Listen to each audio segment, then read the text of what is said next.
umva amakuru kuvugwa hirya no hino bibye telefoni zirenga 650 narenga miliyoni 35 rero bari barayogoje abigatsibo ni Kayonza abafashwe ni Train Innovative nitwa Kim umwanya makuru kuryo burambuye. Polisi y'u Rwanda ikorera mu ntara y'Iburasirazuba yerekanye abasore 5 barimo 3 bafitanye isano bari barayogoje abaturage bo mu turere dutandukanye turimo Kayonza na Gatsibo aho bategaga abantu bakabambura ibyabo ndetse bakanatera inzu z'ubucuruzi bakazisahura. Abasore berekanwe kuri wa 11 Kamena 2025 ku cyicaro cya polisi mu ntara y'Iburasirazuba bataye muri yombere kuri wa kabiri nyuma yo guhigishwa uruhindo. Bari bamaze imyaka 3 bakora ubu bujura aho umukuru muri bo afite imyaka 26 naho umuto akagira imyaka 19. Umuvugizi wa polisi y'u Rwanda mu ntara y'Iburasirazuba CP Twagira Yezu yavuze ko aba basore 5 bari bafite itsinda ry'abantu 6 bakoraga ibikorwa by'ubujura n'urugomo mu turere twa Gatsibo na Kayonza. Yavuze ko 2 muri bo bavukana undi akaba mubyara wabo ndetse n'abaturanyi babo 2. Umwe muri bo rero ngo yatorokeye mu gihugu cya Uganda aracyari gushakishwa. Ati bari bafite ibikorwa byo gutera abantu bakabambura kandi bari babyemerewe ndetse abayoboye bakorana ariko nabo bwabo baremera ibyo bakora bikoreraga hafi y'akarere ka Kayonza aho bavuga ko nyine babikoze inshuro 5 babikorera aho bita kwa Faruru inshuro 5 no ku muhanda ujya Ingoma no ku Badventiste ku muhanda ujya Nyagatare. Reka no tunyarukire no hirya no hino mu biri kuvugwa. Biravugwa ko ngo abakozi 21% nibo gusa bakorana umwete mu kazi. Ubu n'ubushakashatsi bwakozwe ibigo byinshi bikoresha amafaranga menshi mu guhemba abakozi kubaha agahimbaza musyi ndetse n'ibindi bigiye tandukanye nyamara bikanga bigatakaza abakozi benshi. Ibi rero bigaragarira hirya no hino mu bigo bigiye bitandukanye. Abahanga rero bavuga yuko babona biterwa no kuba abo bakozi babona nta ntego ifatika bafite muri ako kazi bityo babona nyina kandi hirya no hino bakigendera. Raporo ya State of the Global Workplace igaragaza ko abakozi bangana na 21% ku isi aribo gusa bagira umwete mu kazi bakora 62% ntibakiyumvamo nyine gukora cyase ntibabyiyumvamo mu gihe 17% ari abyisego nibatereriyo. Ibi rero umuhanga mu bijyanye n'imiyoborere mu bucuruzi Matthew Metson mu kinyamakuru yabwiye nyine ikinyamakuru cyitwa Entrepreneur yavuze ko rero bidaterwa n'ikibazo cy'imishahara cyangwa umutekano mu kazi ahubwo biterwa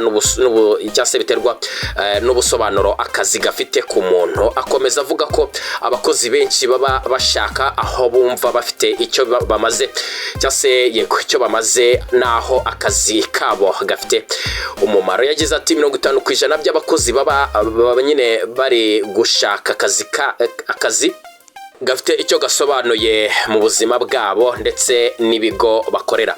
Matthews cyase Metson kandi yavuze ko abakoresha cyangwa abantu bakoresha ubwo nyine n'aba boss abakoresha benshi batekereza ko bareka cyase bereka abakozi babo intego nyamara nyuma y'inama n'imihigo bumvikanyeho abakozi ntibongere kubona abayobozi babo mu bikorwa bya buri munsi mu kazi ahubwo bongera kubabona bababaza inshingano zabo bumvikanye bibabaza aho bigeze imyitwarire n'ibindi. Nayo makuru tuba tugiye tubafite. Reka tunyarukire no mu myidagaduro na sport tumenye uko byifashe.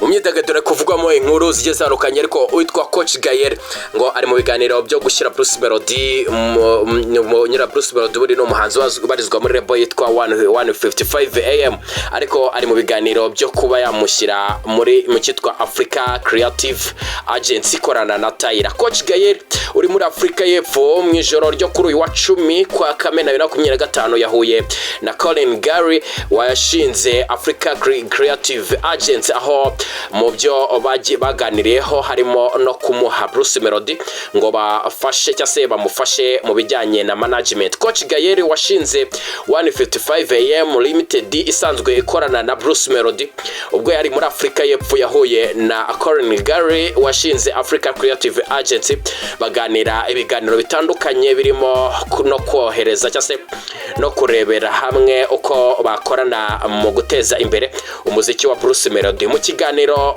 kigufi yagiranye n'igihe nyine byaremaganira n'igihe.com Coach Gayeri yagize ati ni ibyishimo kuri giye guhura n'umugabo wakoze ibikorwa bikomeye mu muziki n'imyidagaduro ya Afrika. Kimwe rero mu byo twaganiriye harimo kurebera hamwe uko twakorana kuri Bruce Melody bakadufasha muri management ye. Ibi rero bije bikurikira ko Coach Gayeri na 155am Limited bari bamaze igihe batekereza uko bakongera muri society yabo umuhanga wajya abafasha gukurikirana ibikorwa by'abahanzi no kubibyaza inyungu. Witwa Corin Gary rero asanzwe ari umwe mu nkingi za mwamba mu muziki wa Afrika y'Epfo binyuze muri society ya Africa Creative Agent akoranamo n'abarimo Tyla, ubwo ni Nesty nyine w'umuhanzi ngo Nesty si umwiheruka mu Rwanda n'abandi benshi. Uretse rero umuziki Africa Creative Agent igira uruhare muri sinema, iyi ikaba ari nayo yagize uruhare mu ikorwa rya filime yitwa Queenson ya Apara Atonsi iri muzikozwe kuri Netflix. Reka tunyorokire muri Nigeria tubwiye ko umupasiteri witwa John Anoski akomoka muri Nigeria ariko akaba akorera muri Afrika y'Epfo yahanuye ko umuhanzi Davido nyine yatoranyijwe n'Imana ngo azabe perezida wa Nigeria akazahindura byinshi muri iki gihugu birimo kwagura ubukungu no guteza imbere ubumwe bw'abaturage. Mu mashusho rero yasakaye ku mbuga nkoranyambaga yerekanye pasiteri John Anoski ari mu rusengero avuga ko abo yabonekewe rwose n'Imana ikamwereka ko Davido yahawe amavuta yo kuzayobora cyangwa se kuzaba umuyobozi ukomeye. Yagize ati hari umusore ukomeye ukomoka iwacu uzwi cyane kubera umuziki, Imana yambwiye cyangwa se yamwise umugaragu wayo imushyiraho amavuta, izina rye ni Davido. Yakomeje agira ati Imana yavuze ko azaba perezida wa Nigeria kandi azahuza igihugu.